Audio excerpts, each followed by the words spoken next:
des intervenants. Vous pouvez intervenir quand vous voulez, mais on a prévu des temps d'échange en fait, donc pour pouvoir en effet que vous puissiez poser vos questions ou faire partager votre expérience. Vous pouvez également poser vos questions via le chat. Pour cela, il faudra cliquer sur discuter. Dernière recommandation, pensez à couper les micros dès lors que vous n'intervenez pas ou plus. La séquence est enregistrée. Aussi, il vous appartient d'activer ou non votre webcam. Alors, je vais laisser maintenant la parole à chacun des intervenants pour se présenter. Et puis, Maxime prolongera et lancera immédiatement la séance. Peut-être commencer par Céline Robert.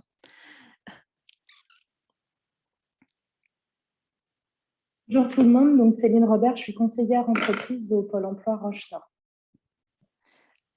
Mathilde. Bonjour à tous, je suis Mathilde Bourg, je suis conseillère RH auprès de la Chambre de commerce et d'industrie de la Vendée. Flavie. Caroline Moussan et je suis chargée RH au sein de la société Mobilo Morido. Et Maxime.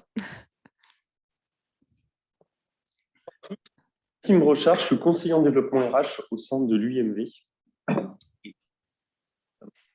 D'organiser la semaine de l'industrie pour ceux qui y participent.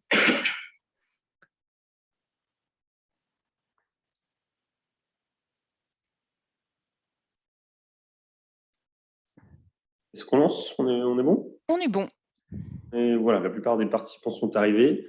Tout le monde a coupé son micro, donc très bien. Par contre, ce qui ne vous empêche pas de poser des questions, dans ces cas-là, vous pouvez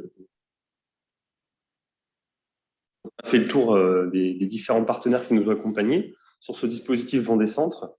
Donc, tous ceux qui se sont présentés, plus ceux qui n'ont pas pu être là, mais qui sont évidemment partenaires, notamment les comités de communes. C'est bon, tu avais coupé le son. On entend par contre des bruits de fond.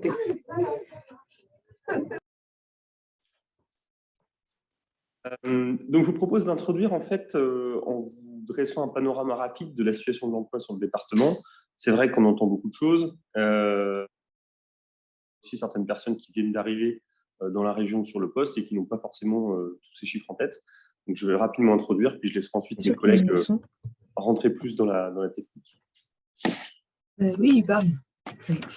Oui. Alors, par contre, on se bien surtout, madame. Merci. Voilà, parfait, merci. Alors, petit rappel rapide, hein, donc, le pourcentage de demandeurs d'emploi en catégorie A a atteint au niveau de la population active 7,3% au niveau national.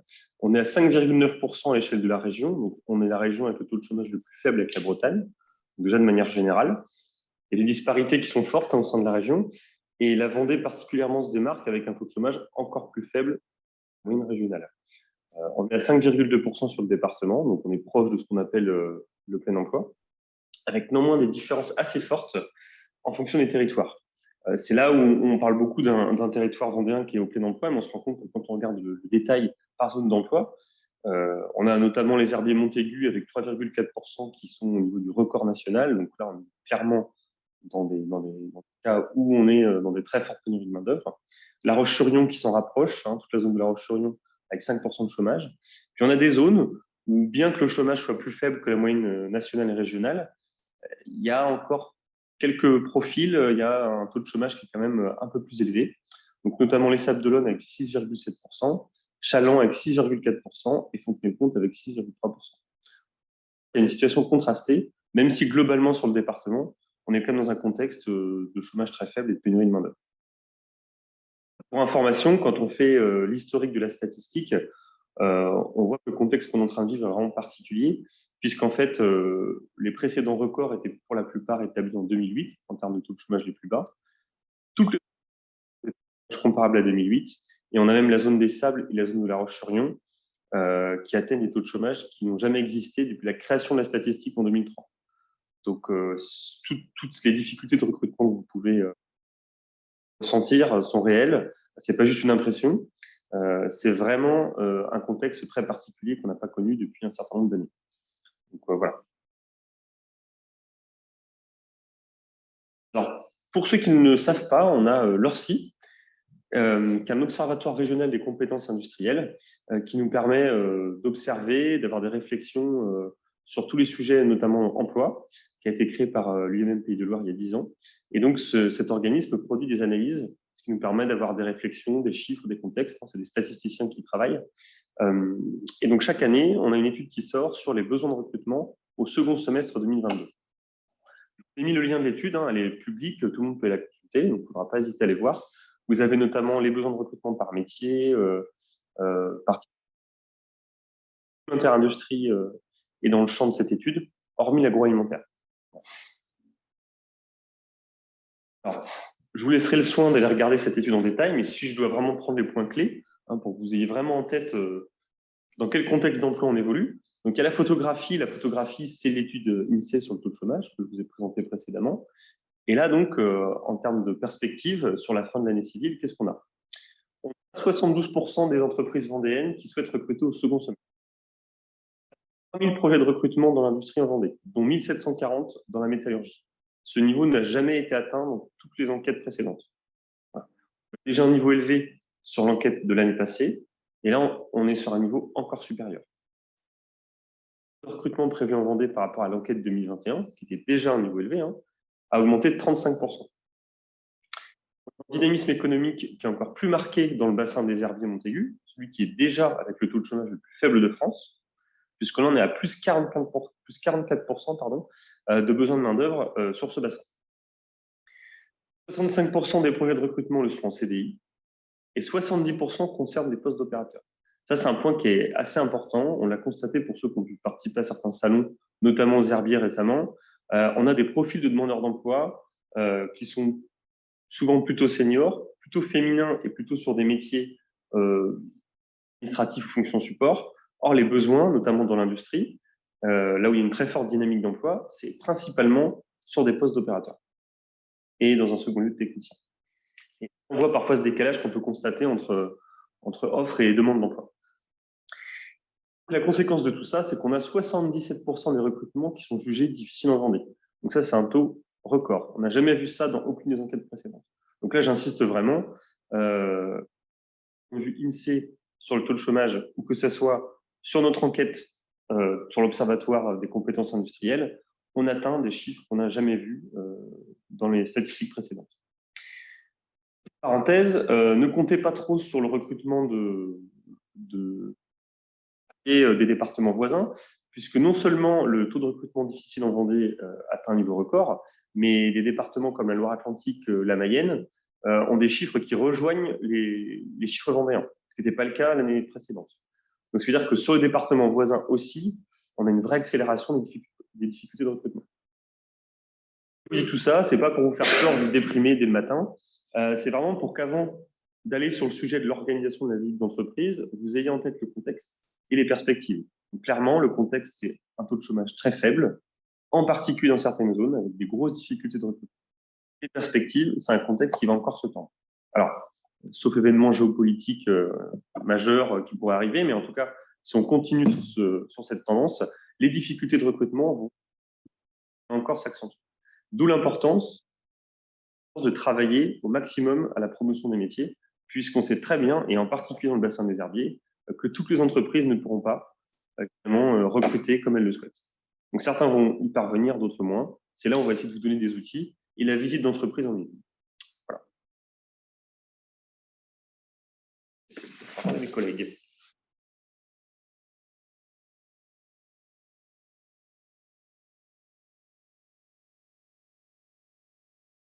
Entreprise réussie, on va vous demander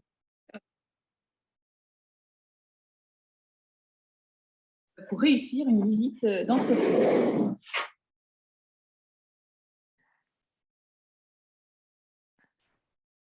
On vous entend assez. Ah, est-ce que c'est Voilà. Oui, voilà. Mettez-vous bien face au micro. Merci. Alors, du coup, est-ce que certains d'entre vous ont envie de partager leurs idées pour...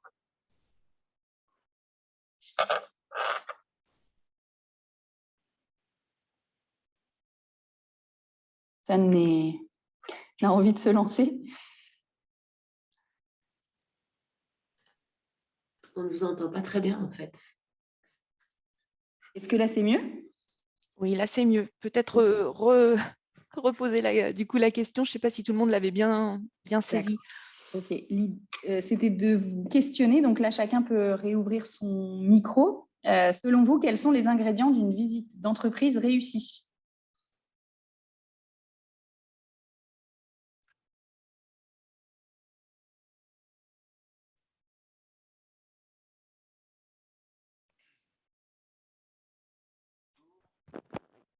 Est-ce que vous m'entendez?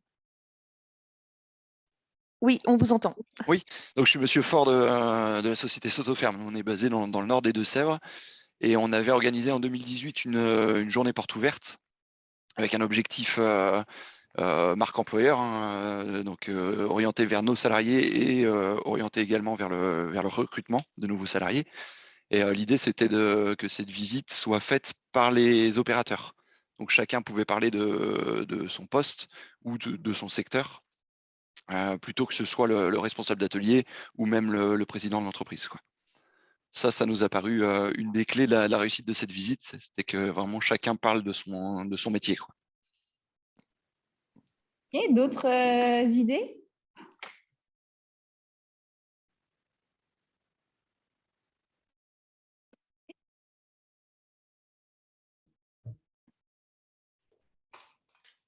Bon, du coup, on va enchaîner.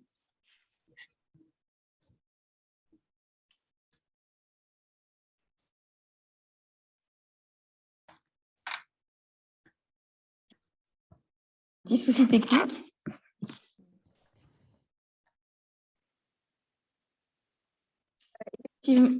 Effectivement, pour avoir une visite d'entreprise réussie, le premier ingrédient, c'est d'identifier des référents organisateurs. Excusez-nous, on a un problème technique.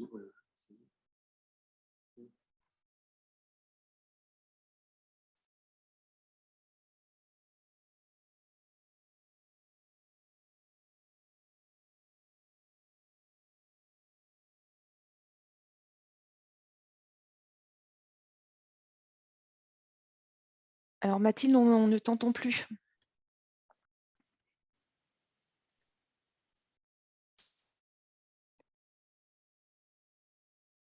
Alors, Mathilde, il serait préférable que vous soyez vraiment face à la caméra. Donc là, vous êtes un peu de côté. Donc, si vous pouviez vous mettre vraiment face à la...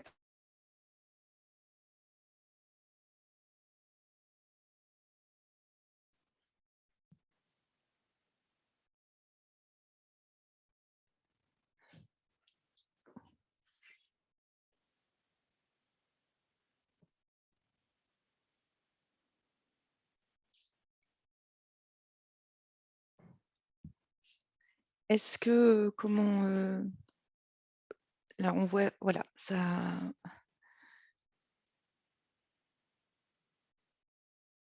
Je pense qu'on qu'il y a eu une coupure.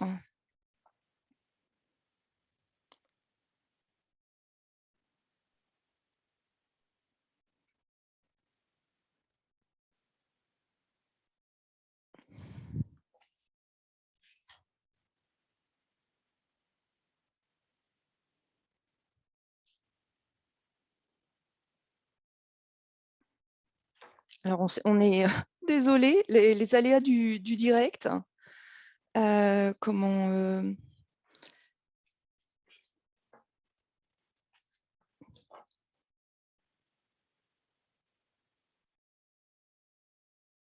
Alors, oui, je vois les discussions dans le chat. Oui, bien évidemment, il sera possible, on va vous transférer le support à l'issue de la présentation, ainsi qu'un mémo en fait, que vous pourrez utiliser pour bien avoir les principaux points pour organiser la visite d'entreprise. Ah, on les a retrouvés. On a été obligé de changer, on est désolé, on a été obligé de changer de PC, on a eu un problème de connexion. Du coup, est-ce que Céline, vous pouvez gérer le partage de la présentation, parce que du coup, le temps qu'on gagner un petit peu de temps. Alors, Donc, les clés, on est désolé. Donc, les clés d'une visite d'entreprise. Donc, c'est bien d'identifier des référents organisateurs. Donc, à savoir, il faut effectivement réfléchir. Est-ce que c'est le dirigeant? Est-ce que c'est des salariés? Et réfléchir aussi à savoir si vous mettez en place une équipe projet. Si vous avez effectivement l'intention de réitérer des visites d'entreprise de manière régulière, ça peut être bien effectivement d'identifier des collaborateurs qui soient ambassadeurs de votre entreprise. Il y a une véritable fierté aussi pour les personnes qui sont amenées à présenter leur métier, à présenter l'entreprise. Ce qui est important aussi en amont de votre visite d'entreprise, c'est bien de définir les objectifs de votre visite. Aujourd'hui, quel est votre objectif? Chaque entreprise peut avoir une ambition différente. Ça peut être de faire découvrir les métiers. Ça peut être de renforcer votre marque employeur. Ou alors, ça peut être soit d'embaucher, d'avoir des stagiaires. Les raisons peuvent être différentes d'une enseigne à une autre. En tout cas, c'est important de bien les définir en amont pour pouvoir après débriefer et voir si cette visite d'entreprise a répondu à vos objectifs. Définir effectivement et déterminer les modalités de la visite. Effectivement, c'est important de réfléchir sur la date, sur l'horaire, la taille du groupe que vous pouvez accueillir dans votre entreprise. D'une entreprise à une autre, ça peut être variable. Il faut réfléchir au fait que la taille des groupes doit permettre que chacun puisse vous entendre, chacun puisse être à l'aise dans vos locaux. Et en termes de sécurité aussi, il faut vérifier que c'est adapté. La taille du groupe est adaptée. La durée aussi et les différents intervenants. Comme tout à l'heure, vous le disiez, c'est important aussi parfois lorsqu'on fait une visite d'entreprise de permettre aux salariés sur les différents postes de travail de parler, de prendre la parole et d'expliquer leur métier. C'est vrai que ça, c'est très apprécié des gens qui viennent visiter les entreprises, de pouvoir poser des questions réelles et que ce ne soit pas forcément la voix institutionnelle, mais bien la personne qui occupe le poste. Les gens sont plus à l'aise pour poser des questions quant au métier, sur les horaires, l'organisation, l'épanouissement professionnel, etc. Donc ça, c'est important d'y réfléchir. La durée idéale, un petit peu que nous, on a identifié, c'est de se dire qu'1h30, c'est un bon format. Avec 8 à 10 participants, ça permet de rester sur des formats participatifs. Voilà. Ensuite, donc définir le circuit de la visite. Bien identifier le parcours au sein de l'atelier de production en termes de sécurité, en termes de confort également pour présenter, notamment s'il y a du bruit à côté. De prévoir également de présenter vos espaces collectifs, puisque les candidats aiment bien découvrir la salle de pause, les vestiaires, etc. Vraiment la visite dans son ensemble. De mobiliser et de former des ambassadeurs dans votre entreprise. Il faudrait choisir des personnes qui ont envie de le faire, qui sont à l'aise également pour s'exprimer en public et qui incarnent également les valeurs de l'entreprise. Préparez également un support de présentation de votre entreprise avec son histoire, les produits que vous fabriquez, vos services, vos principaux clients et puis les projets également à venir.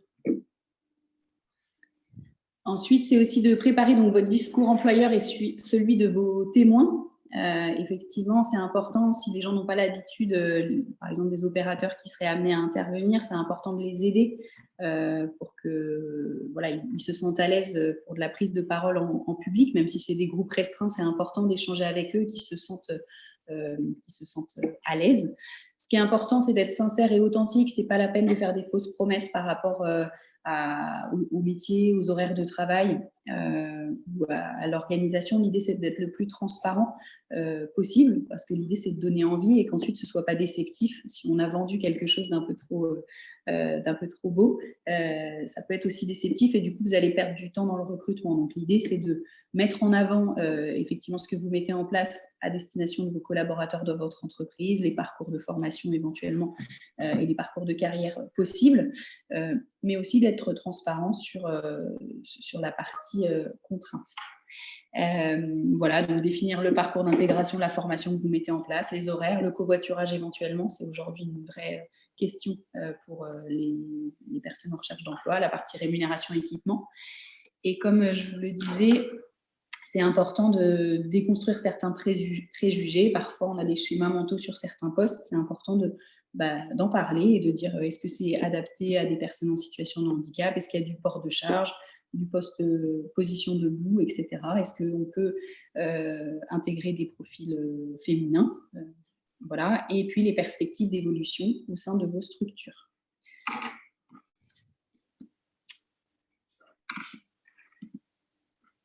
Donc, communiquer également largement sur cette visite à travers les réseaux sociaux, sur vos pages Facebook notamment, sur LinkedIn, dans la presse éventuellement. Tout ce qui est affichage, alors signature de mail, banderole, etc. Également, pourquoi pas transmettre l'information auprès des centres de formation ou des mairies, auprès des organismes différents, notamment Pôle emploi aussi. Vous pouvez effectivement pouvoir faire une communication là-dessus. Recenser les inscriptions et envoyer une confirmation d'inscription aux candidats qui viendront. Et puis, prévoir également une évaluation à chaud, donc après la visite d'entreprise.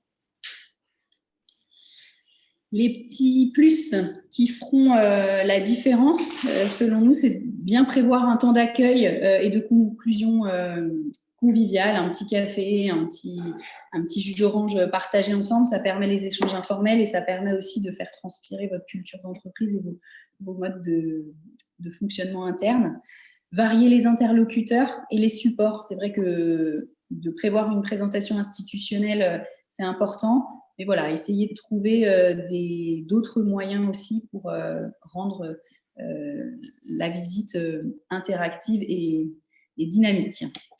Faire tester les gestes professionnels dans la limite de ce que vous pouvez faire. C'est vrai que s'il est possible d'envisager un petit atelier, voilà, c'est important si vos entreprises permettent de le faire.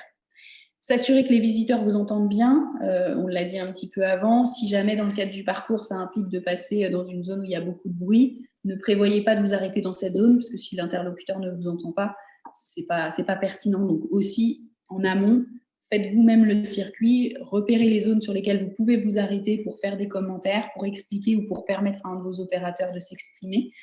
Mais voilà, ça nécessite un peu de préparation aussi et d'analyse du circuit de visite au sein de votre structure. Avoir un temps d'échange individuel à la fin, c'est pour ça que le moment de convivialité en conclusion peut être intéressant. Ça permet à ce que chaque personne qui soit venue puisse à un moment donné venir vers vous parler de son propre projet, parce que la visite d'entreprise, c'est vous qui parlez pour beaucoup, mais c'est important aussi, la personne qui a fait la démarche, qu'elle puisse elle-même s'exprimer et parler un petit peu de son parcours. Donc ça, c'est important de prévoir ce petit temps pour permettre à chacun de parler de soi. Et enfin, faciliter les immersions et les stages.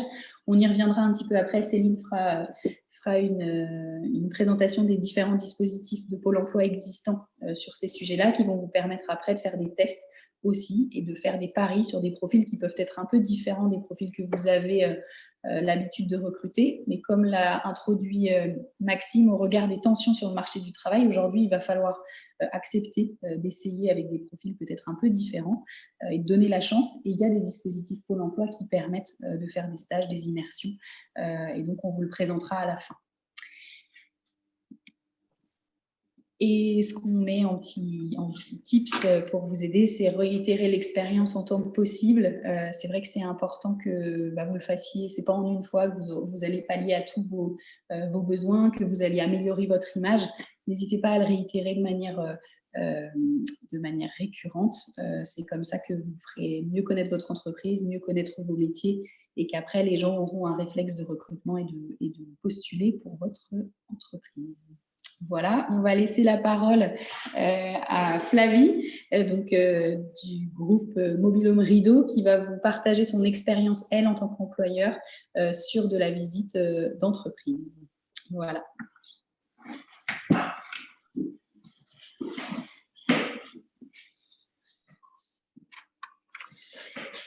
Donc, nous, comment ça se passe? Alors, chez Mobilhome Rideau, on fait partie du groupe Gustave Rideau, donc beaucoup plus connu avec les vérandas. Nous, on est une petite antenne sur Venanceau. Justement, on peut avoir la difficulté de se faire connaître sur le secteur, puisque beaucoup connaissent les vérandas et très peu les mobil-homes. Donc, il y a quelques années, on a décidé, pour justement se différencier et faire connaître notre entreprise, de mettre en place des visites d'entreprise. Donc, on a ouvert nos portes à tout type de public, des collégiens, des lycéens, des demandeurs d'emploi. On a travaillé avec la mission locale, avec des associations sur le secteur. Toute demande que l'on peut avoir, même des personnes qui se présentent à l'accueil, qui ont un doute, peut-être des interrogations sur le domaine de l'industrie, on n'hésite pas à les faire venir directement au sein de notre atelier, puis de leur faire visiter nos métiers et ce qu'on fait. Concrètement, nous, ils sont accueillis donc, toujours par le service RH et notre responsable de production.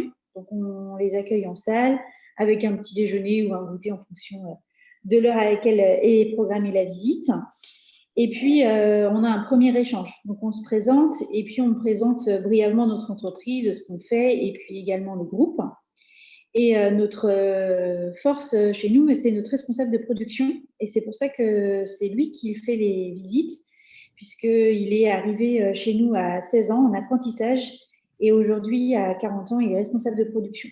Donc, il montre bien qu'on peut évoluer dans notre entreprise si on se donne la chance et puis aussi les moyens de pouvoir évoluer sur les postes. Généralement, on fait ça en petits groupes, donc entre 5-8 personnes. On a actuellement 2 lignes de fabrication. Donc, on les fait visiter sur les postes de A à Z, qui vont jusqu'à la fabrication du châssis et jusqu'à la pose du toit du mobil-home. Et ensuite, on les dirige vers le showroom pour qu'ils puissent voir nos produits finis. Donc, ils ont vraiment une vue d'ensemble de ce qu'on peut faire et de tous nos postes. Et bien entendu, on insiste sur les postes où on a des besoins en recrutement. Et là où eux, ils peuvent se sentir capables ou non, et c'est eux qui pourront nous dire justement s'ils se sentent en capacité de pouvoir occuper ce poste ou pas. À savoir que chez nous, on a essentiellement des postes d'agents de fabrication et après qui sont spécialisés soit en menuiserie, en bardage, en électricité, en plomberie. Et autant dire que c'est des gens aussi qu'on peut faire évoluer. Donc, on est ouvert à tout type de profil. On ne s'arrête pas forcément sur un profil, un CV. On laisse la chance et c'est grâce à ces visites d'entreprise qu'on a baissé notre turnover durant ces dernières années. Et donc, on travaille aujourd'hui avec plusieurs agences partenaires, agences intérim, partenaires sur le secteur. Et c'est elles aussi qui nous font toute la partie communication et qui travaillent également en lien avec le Pôle emploi et qui nous permet aujourd'hui de pouvoir recruter autant de personnes que l'on a recrutées. À savoir qu'on a environ 400 salariés aujourd'hui. Donc, on a un peu plus de 230 permanents et un peu plus de 120 intérimaires à l'heure actuelle. Généralement, la visite, elle dure entre 30 à 45 minutes. On ne va pas en détail sur tous les postes puisque je pense qu'à la fin de la journée, la visite aurait été beaucoup trop longue, mais on survole un petit peu nos process de fabrication. Et puis après, on se rejoint donc tous au niveau du showroom, comme je le disais, et là, on a un temps d'échange sur répondre tout simplement aux questions qu'ils peuvent avoir. Et puis, à la suite, c'est là qu'on présente, nous, nos ouvertures de contrat. Donc, soit en intérim, soit en stage, soit en immersion. On est ouvert à tout. Donc, il n'y a pas de souci par rapport à ça. Il faut juste nous faire savoir. Et c'est à ce moment-là qu'on récolte toutes les demandes des futurs candidats. Pour information, on leur donne également une plaquette de l'entreprise où il y a on décrit nos postes et puis également nos coordonnées s'ils souhaitent nous joindre. Nous, pourquoi on a fait tout ça? Tout simplement, il y avait beaucoup de préjugés sur le domaine de l'industrie, des lignes de production, je fais 8 heures la même chose. Pour le coup, chez nous, ça ne se passe pas du tout comme ça. On appelle ça des lignes de production, mais on est encore beaucoup à l'artisanat. Et grâce à ça, on a pu faire venir des profils de boulangers, par exemple, chez nous, et qui sont aujourd'hui électriciens. Et ils ont totalement évolué et ils ont surtout appris le métier chez nous. C'est ce qui fait qu'ils ont signé le CDI à la suite. Donc, quand on a des personnes comme ça, forcément, on les met en avant et on n'hésite pas à les faire intervenir lors de nos besoins ou lors de nos visites en entreprise. Voilà. Alors, on a prévu un petit temps, comme on le disait, un intermède pour vos questions, si vous en avez suite à ce témoignage, avant de repasser la parole à Céline Robert pour présenter les différents dispositifs une fois que vous avez fait vos visites. Alors, je ne sais pas si vous souhaitez, n'hésitez pas à ouvrir votre micro et faire part de vos expériences également ou de questions si vous en avez.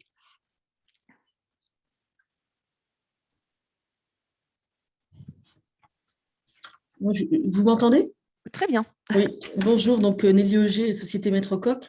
Donc, je voulais revenir sur les clés d'une visite réussie. Donc, c'est vrai qu'il y a vraiment des éléments, moi, que j'ai retrouvés. Donc, le 17 septembre dernier, en fait, on a organisé des portes ouvertes qui s'adressaient exclusivement aux salariés et à leurs familles. Donc, c'était sur inscription. Il y avait effectivement 400 personnes. Donc, sur la journée, ça a été l'équivalent de 25 visites sur des groupes de 10-15 personnes. Et c'est vrai que voilà, moi, je pense qu'effectivement, ce qui est important, c'est tout le travail en amont sur le qui fait quoi, tout l'aspect aussi logistique. Après, on n'avait pas forcément de travail à réaliser sur la partie com, parce que du coup, voilà, c'était des visites internes. Et nous, clairement, suite à cet événement qui a été vraiment une belle réussite, on a eu des belles retombées, non seulement de la part des salariés, donc du coup, en termes de fidélisation, là, on a rempli le contrat. Et puis au-delà de ça, voilà, l'événement a été repris sur Ouest France. Et du coup, aujourd'hui, on en voit bien les retombées. Donc voilà, je voulais partager cette expérience qui était plutôt une belle réussite. Et effectivement, nous, on voulait rebondir de cet événement sur des visites ouvertes à l'extérieur. Et ma question, en fait, à Flavie, c'était alors après, je pense avoir écouté l'ensemble de l'intervention, mais ces visites, en fait, vous les réalisez à quelle fréquence? Ça peut être plutôt à la demande de nos partenaires. Donc, soit des agences d'intérim qui organisent des sessions de recrutement spécialisées pour notre entreprise. Et donc, à ce moment-là, ils savent qu'ils peuvent venir tel jour avec leur liste de personnes. Et puis, nous, on s'organise aussi en interne. Et puis, après, ça peut être aussi Pôle emploi. Dernièrement, on l'a fait pour l'association Passerelle. Des personnes qui étaient plutôt en recherche de poste. Ils ne savaient pas vraiment dans quel domaine se diriger. Donc, pareil, après, ils organisent leur groupe et puis on les fait intervenir sur notre site. D'accord. Okay. Je pensais, quand vous avez dit aussi par rapport à nos portes ouvertes, on le fait aussi avec nos permanents. On appelle ça, nous, la journée des familles. Où, oui. Ils peuvent venir avec les membres de leur famille, peu importe, nous, après, on s'en fiche de qui peut venir, mais c'est vrai qu'on ouvre nos portes. Et c'est toujours, en tout cas, nos salariés sont fiers de pouvoir montrer leur métier, soit à leurs enfants, à leurs frères, à leurs sœurs. Et c'est vrai que c'est intéressant, ça nous a ramené énormément de monde. Et pour le coup, c'est ce qui fait de nous une entreprise familiale, puisque je pense qu'on a presque tous au moins un frère ou une sœur qui travaille avec nous chez Mobil-Home Rideau. On a beaucoup de personnes d'une même famille en fait, qui travaillent chez nous. Et c'est ce qui est intéressant et c'est surtout beaucoup de bouche à oreille. C'est sûr que c'est beaucoup de travail, mais pour autant, en termes de retombées, c'est tout aussi efficace que de diffuser des offres sur les réseaux, quoi. Nous, aujourd'hui, on en diffuse peu d'offres. On recrute énormément via nos agences partenaires. Moi, j'ai pris mon poste au mois de mai là, cette année. On avait 65 intérimaires et aujourd'hui, on est à 124 au mois d'octobre. Donc, c'est eux qui font un travail énorme, mais pour le coup, qui ont toutes les clés et qui peuvent venir faire visiter l'entreprise quand ils veulent. Et c'est depuis qu'on a mis en place ces visites d'entreprise où on a pu déjà fidéliser nos intérimaires, parce que nous, on fait appel à l'intérim pour l'embauche derrière. Là, sur cette année, en tout cas, à lundi prochain, on a embauché 30 personnes, 30 CDI. Et sur toute cette année, on a embauché 55 personnes. Et tous issus de l'intérim. Ok. En tout cas, qu'importe la périodicité que chaque entreprise va choisir, en tout cas, il faut avoir en tête que c'est du travail au long cours, l'image de l'entreprise, parce que ça travaille l'image de l'entreprise, et que c'est vrai que si on le fait que juste avant parce qu'on est confronté à des problèmes de recrutement tout de suite, ça ne va pas forcément marcher. Il faut le travailler de manière régulière. Alors après, c'est 2 fois par an, 3 fois, 4 fois par an. Ça va dépendre de votre organisation interne, de la taille de votre entreprise, mais en tout cas, à partir du moment l'image de l'entreprise et l'image des métiers, c'est vraiment des choses au long cours qui se travaillent pour que les gens aient le réflexe sur les prochaines années. Il faut maintenir, même quand parfois on est en situation économique difficile, même si c'est qu'une seule fois par an, c'est vraiment quelque chose qu'il faut poursuivre dans le temps pour que les gens, quand la situation économique repart, ils aient le réflexe de postuler dans votre enseigne.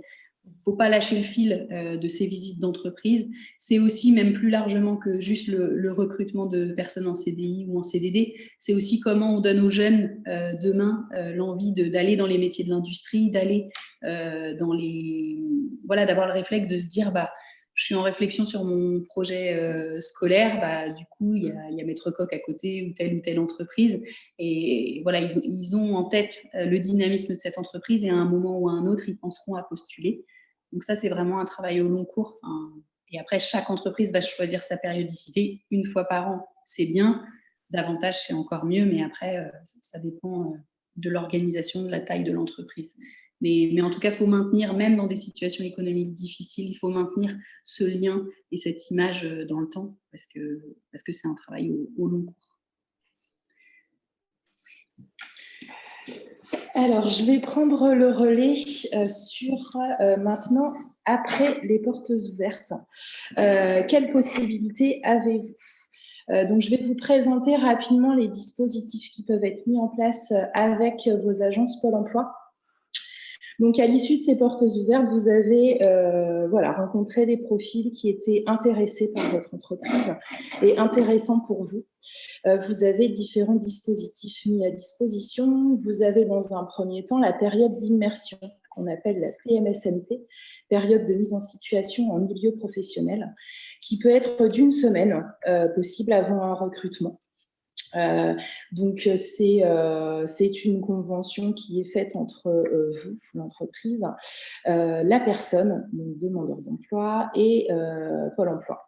Donc, sachez que pour tous ces dispositifs, le seul prérequis, c'est que le demandeur, la personne, doit être inscrite à Pôle emploi. Ensuite, on a des mesures d'adaptation au poste. C'est-à-dire que vous vous rendez compte lors de l'entretien ou lors d'une période d'immersion qu'il manque certaines compétences à la personne pour qu'elle soit opérationnelle au poste proposé. Nous avons des mesures qu'on appelle AFPR et POEI. Donc AFPR, c'est Action de formation préalable au recrutement. POEI, préparation opérationnelle à l'emploi individuel. Ce sont des formations avant embauche. Soit en tutorat, donc dans votre entreprise, vous identifiez un tuteur qui pourra former la personne, ou également en centre de formation, donc centre de formation externe, formation de 400 heures maximum avant une embauche pour un CDD de 6 mois et plus. Pendant cette période de formation, la personne reste inscrite comme demandeur d'emploi et perçoit donc une allocation par Pôle emploi. Soit elle a des droits d'allocation retour emploi classique, ARE, et auquel cas elle perçoit ces droits-là pendant ces 400 heures de formation maximum, soit on peut monter une rémunération de formation Pôle emploi qui, en fonction de l'âge de la personne et de son expérience professionnelle, oscillera entre 500 € et 685 € par mois. Pour les entreprises TPME de moins de 50 salariés, on a le dispositif Parcours TPME. C'est une expérimentation au niveau de la région Pays de la Loire où on peut monter jusqu'à 800 heures de formation maximum, aussi bien tutorat ou centre de formation externe ou un mix des deux, avant une embauche d'un CDD de 6 mois ou plus. En contrepartie de ces mesures d'adaptation, à la fin de la formation, vous bénéficiez d'une aide qui est versée par Pôle emploi. Pour une AFPR, on est sur 5 € par heure de formation, dans la limite de 2 000 € si on va jusqu'à 400 heures. Pour la POI, on va prendre en charge l'ensemble de la formation externe en centre de formation. Et pour les parcours TPME, pour les entreprises de moins de 50 salariés, on a un budget un peu plus conséquent en fonction des situations, des projets de formation. Enfin voilà, on va osciller entre 10-12 € sur du tutorat et on peut monter jusqu'à 18 € pour des centres de formation externes. Donc après, il faudra vous rapprocher auprès de vos Pôle emploi.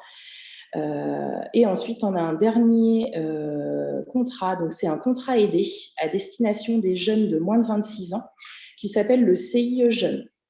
Donc, le CIE Jeune, on n'est pas sur une formation avant embauche.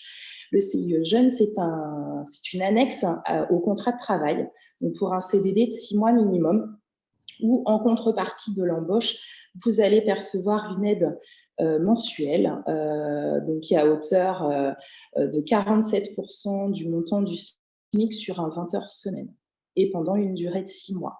Donc, ça peut être intéressant également à mettre en place.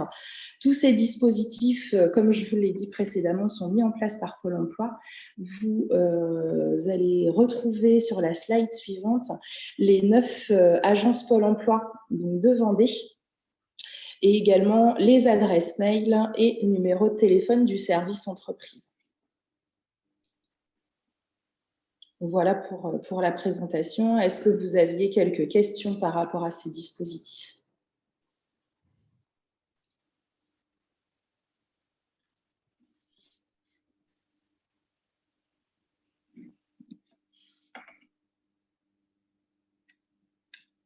Alors, je ne vois pas de questions dans le chat.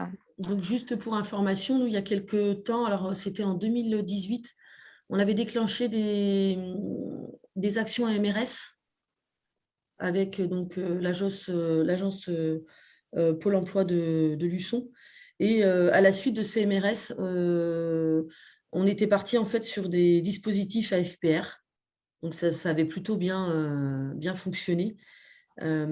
Et en plus, en fait, de l'allocation chômage que pouvaient percevoir les candidats, on avait greffé en plus pour certains qui avaient forcément des droits un peu légers, une gratification de stage, en fait, ce qui nous permettait de les gratifier davantage. Et pour eux, c'était plus confortable d'un point de vue financier. En tout cas, on avait combiné les deux et du coup, c'était plutôt intéressant.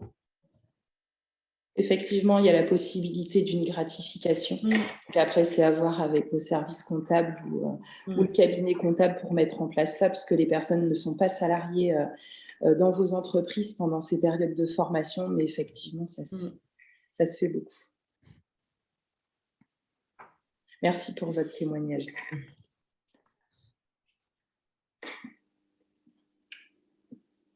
Est-ce qu'il y a d'autres Oui. Pour le public jeune de moins de 26 ans, donc en effet, se rapprocher des missions locales du territoire. Donc, je pense que c'est Stéphanie Delas qui intervient dans le chat. Donc, en effet, pour le public jeune, n'hésitez pas à vous rapprocher de vos missions locales du territoire. Aussi bien sur les périodes d'immersion que les CIE jeunes, il n'y a pas de souci.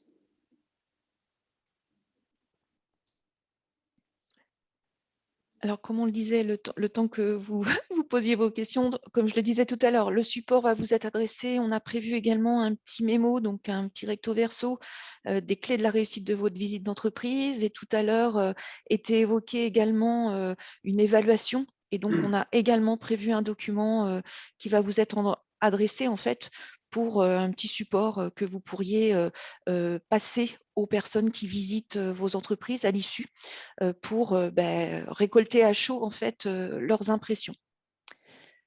Je me permets d'ajouter un point. Donc, on sait que là, dans les personnes connectées, il y en a un certain nombre qui vont mener des actions dans le cadre de la semaine de l'industrie. Donc, qui aura lieu du 21 au 27 novembre, d'autres pas. Donc, j'en profite pour faire la publicité. Tu as bien raison. La semaine de l'industrie, traditionnellement, c'était porté par la métallurgie. Ça l'est toujours, mais cette année, on compte vraiment accentuer justement le travail avec toute l'interindustrie. On l'a vu, hein, on a clairement des enjeux communs. On l'a vu via l'enquête Orsi.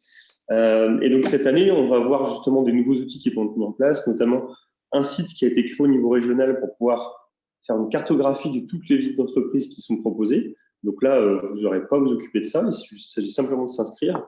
Et nous, on fait en sorte d'alimenter cette cartographie pour que les publics visés puissent s'inscrire en fonction des créneaux, de quel type d'entreprise ouvre. On a déjà plus de 35 entreprises sur la Vendée qui vont participer, majoritairement de la métallurgie, évidemment. Mais par contre, on insiste, tous les autres secteurs d'activité industrielle sont les bienvenus. Donc, ce que je vous propose, c'est quand on vous enverra le support, on vous remettra le lien d'inscription pour ceux qui ne l'ont pas eu ou on peut en prendre connaissance. Et nous, on est très demandeurs de pouvoir travailler avec tout le monde parce qu'on voit que vraiment, on a les mêmes enjeux sur le sujet industriel. Voilà, donc comme ça, vous pourrez bénéficier de toutes ces actions de communication qu'on va faire. Donc, à la fois le site qui sera mis en ligne pour les publics. On va faire une conférence de presse au niveau départemental. On va faire un plan médiatique, donc avec tous les médias locaux, et on aura un article normalement dans le journal de la Vendée, tout comme on l'a promis, ce qui vous permettra de toucher un maximum de monde. Et donc derrière, nous, on va faire en sorte de coordonner toutes ces visites. Et j'insiste bien, pour ceux qui auraient des doutes ou des questions, vous pouvez choisir le type de public et choisir les créneaux d'ouverture. Voilà. Simplement, il faut que ce soit du 21 au 27 novembre. Voilà. Donc en fait, le principe de la semaine de l'industrie, parce que clairement, voilà, on n'a jamais eu l'occasion d'y participer, parce que ce n'est pas la première édition. L'idée, en fait, c'est qu'effectivement, voilà, on s'inscrit, on vous informe, par exemple, de la journée retenue pour ces journées de visite, avec le public, etc. Et en fait, après, toute la partie, bien sûr, vous allez communiquer, je suppose, sur les entreprises qui vont ouvrir leurs portes. Mais après, nous, en local, voilà, c'est nous qui nous chargeons de toute la communication, etc. et de faire en sorte que les personnes viennent nous voir. Alors, c'est une très bonne question. C'est un des retours d'expérience qu'on a pu avoir sur les autres années. Nous, évidemment, au niveau régional et départemental, on se coordonne pour faire un maximum, conférences de presse, on va faire des spots radio ciblés, des spots Internet également. Donc, on va faire tout ce qu'on peut pour parler du sujet. La cartographie interactive permettra aussi à des gens qui ont entendu parler de cette semaine de l'industrie de voir ce qu'il y a à côté de chez eux. Donc, ça, c'est un nouvel outil qu'on propose cette année. Mais par contre, effectivement, d'expérience, on a pu voir que ceux qui, en plus du travail qui était fait par l'IMV, ajoutaient une communication locale par rapport, je sais pas, au bulletin communal, par rapport à une campagne d'affichage qui serait très, très locale et à proximité, vous êtes forcément gagnant. C'est-à-dire que ça ajoutera encore plus d'intérêt. Le bouche-à-oreille fonctionnera également. Donc, oui, on vous conseille évidemment, vous en plus, de faire des choses. Et donc, quand on vous enverra le lien, vous verrez, donc, si ça vous intéresse, vous allez cliquer dessus et vous choisissez les jours, les créneaux, les publics. Donc là, vous êtes complètement libre. C'est simplement que nous, derrière, on aura l'info pour le renseigner sur le site avec la cartographie et donc pour que derrière, vous puissiez bénéficier de cet outil d'interaction et de la communication qui sera faite avec. Mais tout à fait, si vous pouvez ajouter des choses en plus à l'échelle très locale autour de votre usine, faites-le. C'est toujours des visiteurs en plus.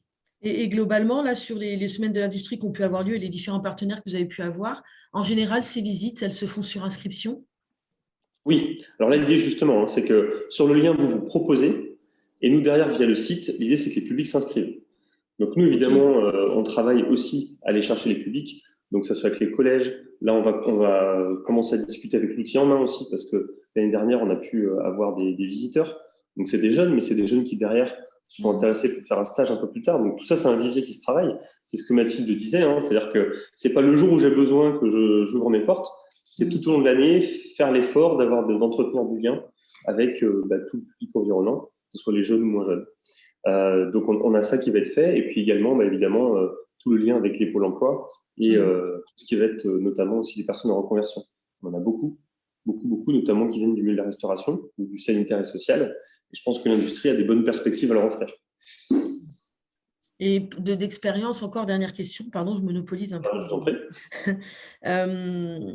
En termes de flux, c'est aléatoire? Très inégal. Et il y a des choses qui sont nouvelles, par exemple, certaines campagnes de communication et le fait d'avoir un site avec une cartographie interactive, c'est complètement nouveau. Je pense que ça va bien nous aider en termes de visibilité. La conférence de presse à l'échelle Vendée n'était pas faite, donc ça aussi, ça va être nouveau. Et puis l'année dernière, comme je vous disais, en fait, ceux qui n'ont pas communiqué en plus ont pu avoir des déceptions avec peu de visiteurs. Par contre, ceux qui se sont inscrits dans le dispositif et en plus à leur échelle ou à l'échelle de leurs salariés ont diffusé l'information, en général avec plus de succès. Donc c'est pour ça qu'on vous incite à justement entrer dans le dispositif, mais ne pas vous en contenter. Au contraire, si vous avez d'autres idées, là, moi, j'ai une entreprise qui va ouvrir sur un créneau et qui, derrière, va faire un job dating, par exemple. Donc, je leur dis, bah, au contraire, allez-y, allez-y. Nous, on vous apporte un support et après, derrière, à vous d'utiliser. En fait, on voulait nous rebondir sur cette semaine de l'industrie en travaillant avec une agence partenaire, du coup, Adéco, qui nous propose justement toute une communication en amont avec des flyers, etc. Donc voilà, on s'était dit, tiens, pourquoi pas coupler cette action avec justement la semaine de l'industrie. Ça peut être intéressant parce que pour le coup, on pourrait toucher un plus large public. Et je retiens bien l'importance du long cours. Et effectivement, c'est peut-être pas une one-shot, il faut absolument renouveler l'expérience. Et c'est intéressant. Là, par exemple, faire visiter des entreprises à des jeunes de l'outil en main, bah oui, c'est pas demain que vous allez recruter, ou alors vous aurez d'autres problèmes. Mais par contre, c'est des futurs stagiaires et potentiellement des futurs alternants. Et en maintenance, par exemple, ça serait génial. En maintenance. Quand on a vu ces jeunes-là, et notamment ces jeunes filles, puisque dans certains métiers d'industrie, on a un sujet là-dessus, être vraiment ébahis en découvrant des ponts roulants ou des machines à commande numérique, on se dit que ça marque, surtout à ces âges-là. Voilà. Et après, dernière question, quand il y a des inscriptions comme ça, parfois ça peut être carrément des inscriptions de classe entière ou on est sur des inscriptions individuelles? Alors, soit vous avez, en fonction des publics que vous choisirez, soit vous aurez notamment, si vous demandez par exemple des demandeurs d'emploi, des gens en reconversion, donc c'est-à-dire que moi je l'entends à la radio dans ma voiture, je peux aller m'inscrire, mais pour tout ce qui est par exemple des classes collège, là du coup ça sera plutôt le professeur ou la personne qui fera le lien, qui va inscrire et qui indiquera le nombre d'élèves. D'accord, ok. Mais ce n'est pas des groupes entiers de classes, par exemple, qui peuvent… C'est vous qui choisirez. C'est toujours pareil, c'est que dans les visites, vous avez le choix des créneaux, des publics, mais aussi du nombre maxi par groupe et du nombre de groupes au total.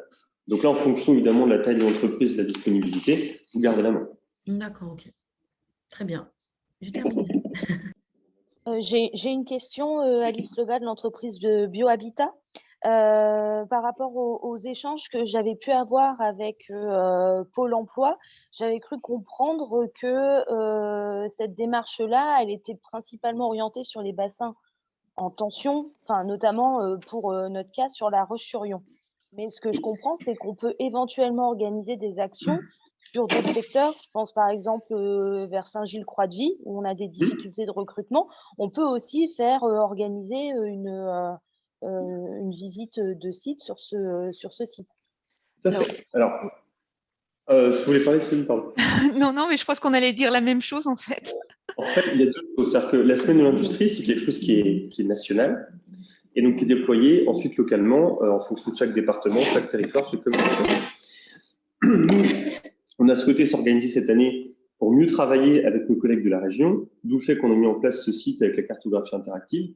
Donc oui, tout ce qui sera campagne de communication et le site dont je vous parle, ça sera déployable au niveau de tout le département et de l'interindustrie.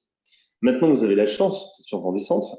Et donc, le dispositif qu'on a pu mettre en place avec Vendée Centre, c'est-à-dire notamment la CCI, Pôle emploi, la MDE2 à l'époque qui nous accompagnait, la région, le Carré Forêt et tous les partenaires qu'on a cités au départ, eux, du coup, vous proposent une action particulière en disant on va plus loin, on ne se contente pas de faire des visites, on va en plus vous préparer avec un atelier qui aura lieu le 7 novembre, où là, on préparera vraiment la visite d'entreprise plus dans le détail. Et notamment, l'idée, c'était de se dire, est-ce qu'on peut coordonner les entreprises pour que dans une même zone d'activité, les demandeurs d'emploi, en fait, fassent des parcours. Parce qu'on se rend compte qu'avec les sujets de mobilité et le coût du carburant, les gens, parfois, se contentent plus d'aller à côté de chez eux plutôt que d'être fixés sur un secteur. Donc ça, c'est un premier sujet.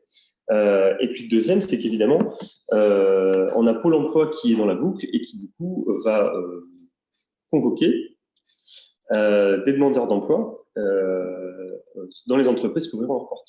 Et ça, c'est uniquement sur Vendée Centre, uniquement grâce à cette expérimentation. Donc, vous pouvez à la fois rentrer dans cette expérimentation, ce qui vous garantit des visiteurs via Pôle emploi, donc ça, c'est quand même du luxe. Et puis, sur le reste du territoire, être simplement dans l'action plus classique, semaine de l'industrie, et là, proposer des visites sur lesquelles il n'y aura pas une action aussi poussée, puisque c'est simplement une expérimentation qu'on fait sur une partie du territoire. Mais par contre, vous pouvez ouvrir, évidemment, aussi sur plusieurs sites. Est-ce que c'est clair? Oui, c'est très clair. Ah, bien. Et c'est exactement ce que j'allais dire, donc c'est parfait. Bon, bah, parfait. Je laisse la place à Céline, peut-être.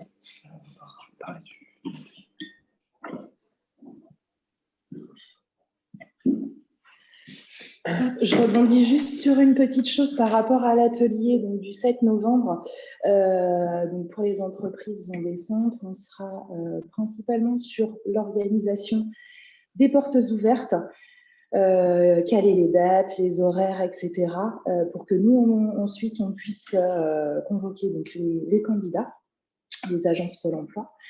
Et puis également parler de la marque employeur. Trouver des petites choses en plus, des choses importantes. Notamment, on a mis en place récemment le CV recruteur, où vous pouvez mettre en avant les points forts de l'entreprise, les valeurs, les postes à pourvoir, etc. Et vous pouvez diffuser l'information auprès des candidats qui viendront visiter vos entreprises. Voilà, c'était juste un petit point en plus. Céline, je te laisse... Oui, je vois, il est 9h29. Donc, nous avions comme objectif de tenir en 3/4 d'heure. Donc, si jamais vous n'avez pas d'autres questions, on va clore ce début de matinée. Pardon. On va remercier évidemment l'ensemble des participants, mais également des intervenants. Donc, Flavie, Mathilde, Céline et puis Maxime. Donc, je le redis, on vous envoie les supports et on vous souhaite une excellente journée et n'hésitez pas surtout à ouvrir vos portes lors de la semaine de l'industrie. On vous envoie également le lien pour que vous puissiez vous y inscrire.